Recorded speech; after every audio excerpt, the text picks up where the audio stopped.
Hey, in this video, I'm going to talk about the stock appreciation rate, SARs. At the beginning of this video, I'm just going to go over the basic concept, what is the stock appreciation rate. Then later, I'm going to show you an example. The example will show you much clear picture to understand what is the stock appreciation rate, how it works, then how it being taxed. Okay, so let's just go over the basic concept. So, a stock appreciation rate is a form of the incentive that provides an employee with the right to compensation based on the appreciation in value of the set number of the shares of company stock over a set of period of time. So here we talk about it's a stock appreciation rate is similar to a stock option because employee benefits from any increase in stock price after granted. So you will only benefit when stock increase price. You will not benefit if the stock is not increase price or decrease in price. So that's just something concept. They are not giving you share of stocks. They give you the rights to the increase price. Okay, so that's the concept.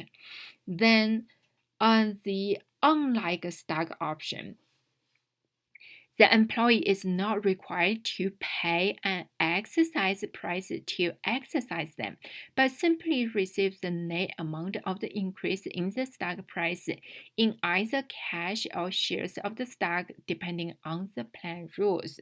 Here, compare to stock options, stock appreciation rate is a much better option for employee in terms, when you exercise it.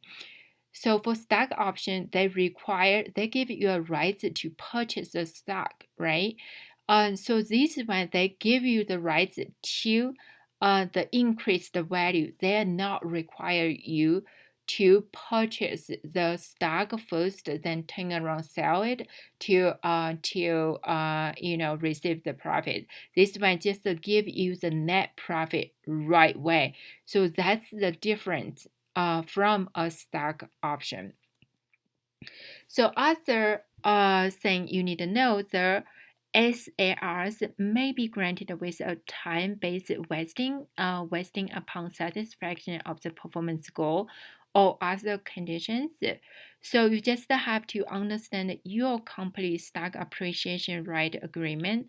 Just say, what are they based on? They usually require you have to, being with the company for 1 year, 2 year. So that's called time-based vesting. They may also say, okay, you have to reach this performance goal in order to give you this stock appreciation rights.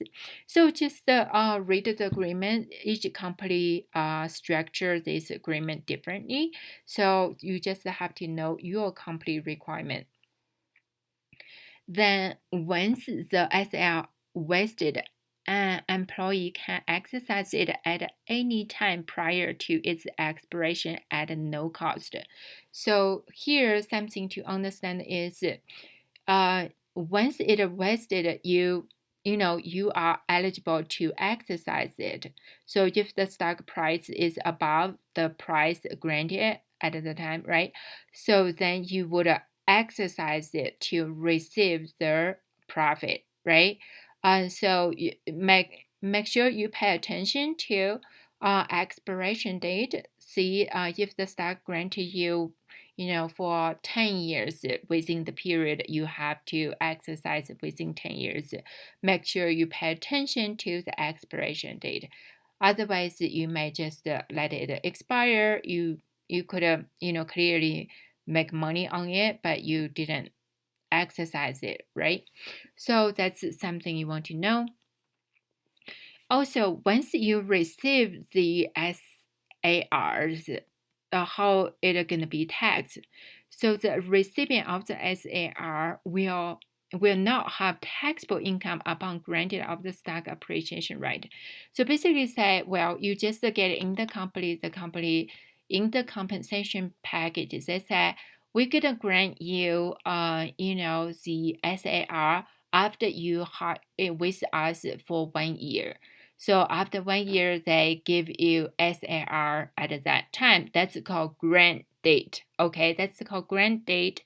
At that time they give to you that year, you will not pay any tax because you are not receiving any benefit. So that's they try to say here.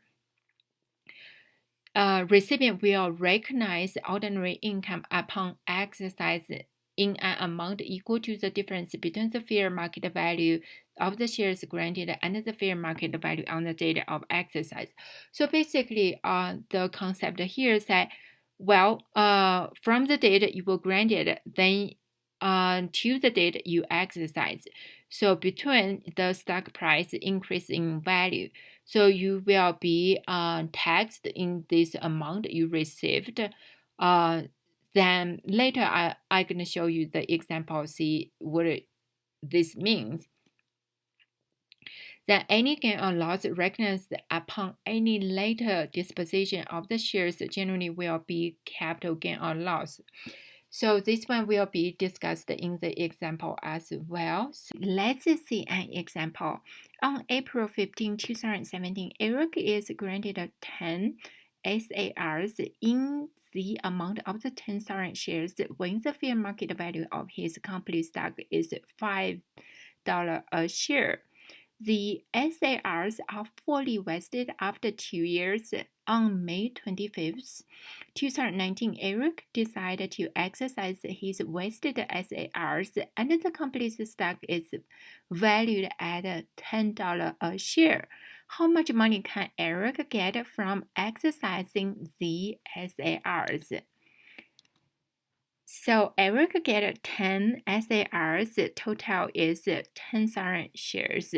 You can see one SAR is a 10,000 share.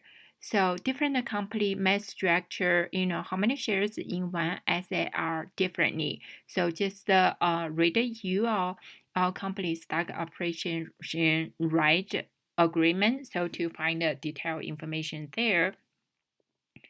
Let's see, the grant date is April 15, 2017 at $5 per share. So total value you can see for 10,000 shares is total $50,000.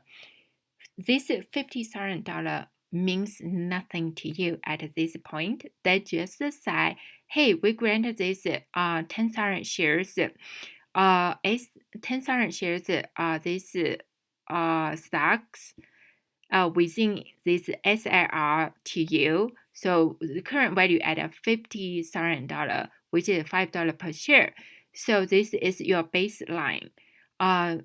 From this point forward, if the stocks increase value, your SARs was something. Okay, so you can see. Eric exercise date is May 25th, 2019. This is after 2 years fully vested, right? Fully vested, then the stock price also increased to $10 per share. You can say increased $5 per share. So total value is $100,000. You will not get this $1,000. You only get the appreciation amount. You can see $10 per share minus $5 per share.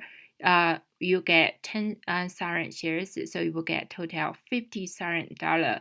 So this is amount of money you will get from exercising these SARs. So depending on the company, how they really the structure the stock appreciation. So they may say give you cash $50,000. If you receive cash in the year of your exercise it, you will pay income tax, which is additional. This will add to your salary to be taxed at ordinary income tax rate.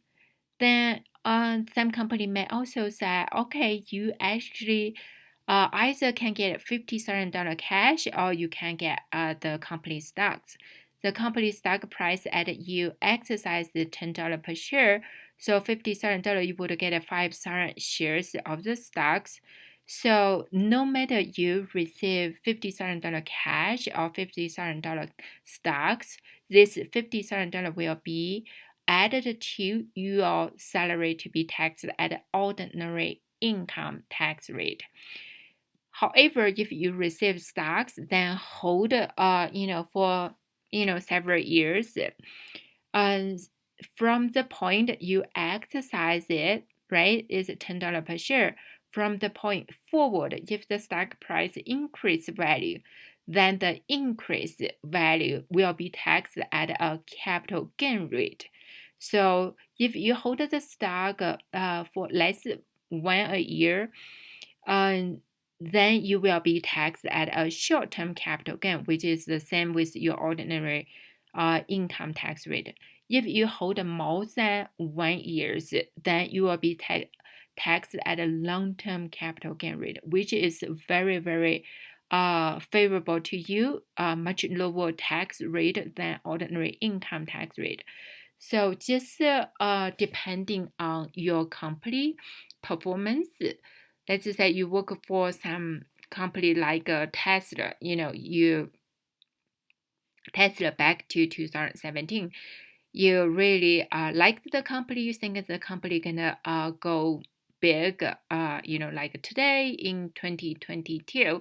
So then you would benefit a lot when you hold the stock. Then the subsequent increase the value, you'll be taxed at long-term capital gain rate. So you could make hundreds of thousands, even millions of dollars on it, taxed at a lower rate. So this is how you understand stock appreciation rights.